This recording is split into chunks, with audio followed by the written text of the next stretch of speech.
Good morning 10th class. आज हम अपने अनुवांशिकी का नेक्स्ट टॉपिक पढ़ रहे हैं। अब तक हमने पढ़ा था कि मेंडल ने अनुवांशिकी के 3 नियम दिए थे। मेंडल ने अपने ये नियम जो हैं वो 7 जोड़ी विपर्यासी लक्षणों के आधार पर दिए थे। विपर्यासी लक्षण वो होते हैं जो एक दूसरे का पर्याय होते हैं, यानी कि यदि एक लक्षण उत्पन्न ना हो तो उसकी जगह पे दूसरा लक्षण उत्पन्न हो सकता है।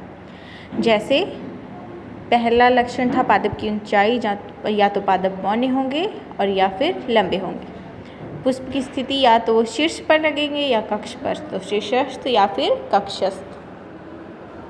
पुष्पों की स्थिति और उसके बाद फली का आकार संकुचित या फिर फूली हुई फली।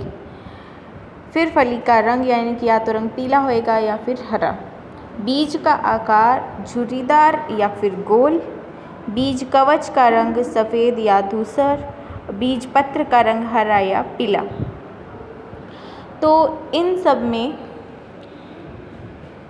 केवल वही लक्षण जो प्रथम पीढ़ी में उत्पन्न होता है वह प्रभावी लक्षण माना जाता है, और जो प्रकट नहीं हो पाता उसे हम अप्रभावी रूप कहते हैं। तो मेंडल ने इन्हीं लक्षणों के आधार पर अपने अनुवांशिकी के 3 नियम दिए जो काफ़ी मान्यतापूर्वक थे। इसीलिए मेंडल को अनुवांशिकता का जनक अनुवांशिकी का जनक कहा जाता है। इनमें सबसे पहला नियम था प्रभाविता का नियम। यदि हम एक जोड़ी विपर्यासी लक्षणों की वंशागति का अध्ययन करें, यानी कि ये एक जोड़ा है, तो उसमें यदि हम ये देखें कि या तो पौधे लंबे होंगे या फिर बौने होंगे, तो अगर हम इस गुण का अध्ययन करने के लिए वंशागति का अध्ययन करते हैं तो पहली पीढ़ी में केवल प्रभावी गुण ही प्रकट होता है। जो गुण ज़्यादा प्रभावी होगा वही प्रकट होगा। तो इसके आधार पर हम ये पता लगा सकते हैं कि इन दोनों में से कौन सा गुण प्रभावी है और कौन सा अप्रभावी। इसे प्रभाविता का नियम कहते हैं। और मेंडल ने ये जो प्रयोग थे ये एक संकर संकरण प्रयोग के आधार पर दिए थे। एक संकर संकरण होता है एक जोड़ी विपर्यासी लक्षणों की वंशागति का अध्ययन करना। एक जोड़ी विपर्यासी लक्षणों की वंशागति का अध्ययन किया जाए तो उसे हम एक संकर संकरण कहते हैं। यदि 2 जोड़ी विपर्यासी लक्षणों की वंशागति का एक साथ अध्ययन किया जाए तो उसे हम द्विसंकर संकरण प्रयोग कहते हैं। मेंडल ने अपने नियमों में स्वपरागण और परपरागण दोनों ही विधियों का प्रयोग किया था। स्वपरागण का मतलब होता है एक ही पौधे के पुष्प में होने वाला निषेचन तथा उसके बाद बनने वाले बीज। यदि एक ही पौधे के पुष्प के अंदर परागण की क्रिया होती है, यानी कि एक ही पौधे के नर युग्मक और मादा युग्मक आपस में संयोग करते हैं और निषेचन की क्रिया संपन्न हो तो उसे हम स्वपरागण कहते हैं। यदि 2 अलग अलग पादपों के पुष्पों में निषेचन की प्रक्रिया होती है और बीज का निर्माण हो तो उसे हम परपरागण कहते हैं। तो मेंडल ने अपने नियमों के लिए दोनों ही विधियों का प्रयोग किया था। एक संकर संकरण के आधार पर मेंडल ने अपने 2 नियम दिए थे तथा तीसरा नियम जो है वो द्विसंकर संकरण के आधार पर दिया था। तो यहाँ पहला नियम था प्रभाविता का और दूसरा प्रयोग जो है वो है पृथक्करण का नियम। तो इसका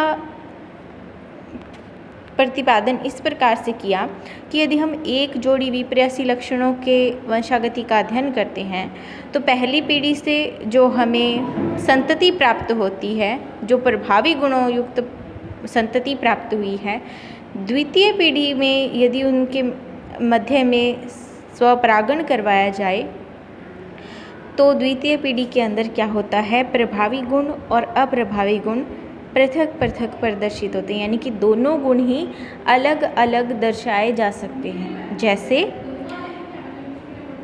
यदि हम कोई प्रभावी गुण और अप्रभावी गुण दोनों की वंशागति का अध्ययन करते हैं तो पहली पीढ़ी जो होगी उसमें केवल प्रभावी गुण ही प्रकट होगा, और जब हम उसका दूसरी पीढ़ी तक अध्ययन करते हैं तो दोनों में कुछ लक्षण प्रभावी वाले होंगे, लेकिन थोड़े बहुत लक्षण अप्रभावी गुण वाले भी प्रकट होंगे। इसको समझने के लिए हम इसका वेन आरेख है, चक्कर बोर्ड है, इसके आधार पर हम इसे समझ सकते हैं। तो यहाँ मेंडल ने, अगर हम देखें कि कौन सा प्रयोग कैसे किया था, तो हम एक संकर संकरण के आधार पर दोनों जो नियम बनाए हैं वो देख रहे हैं। समयुग्मजी यहाँ जो आपको लिखा हुआ है, ये अवस्था क्या होती है? जब दोनों युग्मक एक जैसे हों शुद्ध रूप में। तो लंबा पौधा कैपिटल टी से दर्शाया जा रहा है और बौने पौधे के लिए हम स्मॉल टी यूज़ कर रहे हैं। तो ये दोनों समयुग्मजी थे, तो यहाँ कैपिटल टी, स्मॉल टी और स्मॉल टी लगाएंगे। इनके यदि हम युग्मक बनाएं तो इससे 50% इससे और 50% इससे, यानी कि कैपिटल टी और स्मॉल टी, इन दोनों को हम प्रयोग में लेंगे।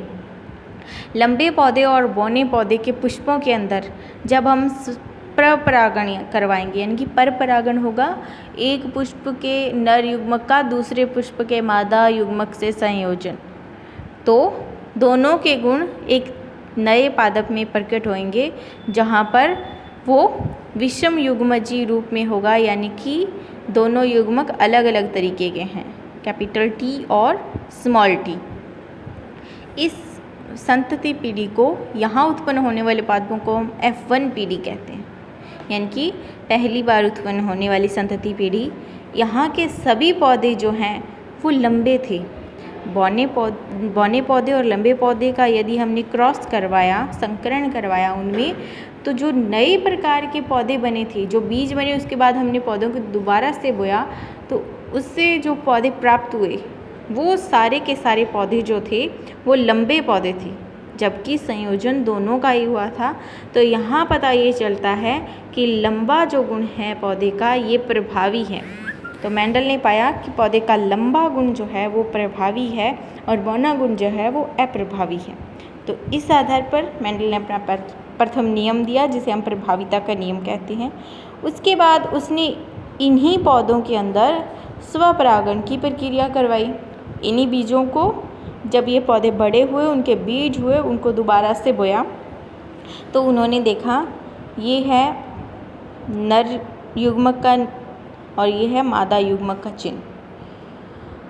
तो नर पादप, जो इसमें नर पादप भी थे, मादा पादप भी थे, तो इन्हीं में करवाया था स्वपरागण।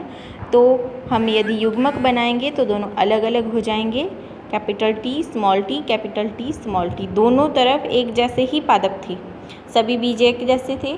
जब उनको दोबारा से बोया गया तो कुछ पौधे तो लंबे प्राप्त हुए, लेकिन यदि हम 4 पौधों का अध्ययन करते तो उनमें से 3 पौधे तो हमें लंबे प्राप्त हुए। मेंडल को 3 पौधे लंबे प्राप्त हुए और एक पौधा जो था वो शुद्ध बौना था। तो वो पौधा बौना था, तब तक उसके बारे में ये नहीं पता था कि वो शुद्ध है या अशुद्ध, लेकिन इस बात से यह सिद्धांत प्रकट हुआ कि यदि समयुग्मजी अवस्था हो, यहाँ पर कोई भी लंबे पौधे का युग्मक नहीं है, तो सिर्फ बौना गुण ही प्रकट होएगा। तो यहाँ पर 3 पौधे लंबे और एक पौधा बौना प्राप्त हुआ। इसका लक्षण प्ररूप और जीन प्ररूप देखें। लक्षण प्ररूप वो होता है, बाहरी लक्षणों को देखकर पता लगाने पर जो गुण प्रकट होते हैं उन्हें हम लक्षण प्ररूप कहते हैं। ये था 3:1, यानी कि 3 पौधे लंबे और एक पौधा बौना। यदि हम उसका जीन प्ररूप देखें, हम उसकी अगर जीनी संरचना देखते हैं, तो ये शुद्ध लंबा पौधा है और ये शुद्ध बौना पौधा है। लेकिन ये पौधे जो हैं वो विषम युग्मजी अवस्था में हैं, लेकिन प्रभावी गुणों वाले हैं, तो ये अशुद्ध लंबे पौधे हैं। तो जीन प्ररूप यदि हम देखें तो एक पौधा शुद्ध लंबा, 2 पौधे अशुद्ध लंबे और एक पौधा शुद्ध बौना था। तो लक्षण प्ररूप जो हुआ वो 3:1 और जीन प्ररूप जो था वो 1:2:1 था। तो यहाँ यह निष्कर्ष निकला कि अप्रभावी गुण भी प्रकट होता है, परंतु यदि वो समयुग्मजी अवस्था में हो तो, यदि वो शुद्ध अवस्था में हो तो। तो इस आधार पर मेंडल ने अपने दोनों नियम दिए थे। पहला नियम प्रभाविता का नियम और दूसरा नियम पृथक्करण का नियम। सो आई होप यहाँ तक का लेसन आपको समझ में आया होगा। अगर आपको कोई भी प्रॉब्लम है, कोई भी समस्या है, आप हमें कमेंट कर सकते हैं, कांटेक्ट कर सकते हैं। Have a nice day. Thank you. All the best बच्चों।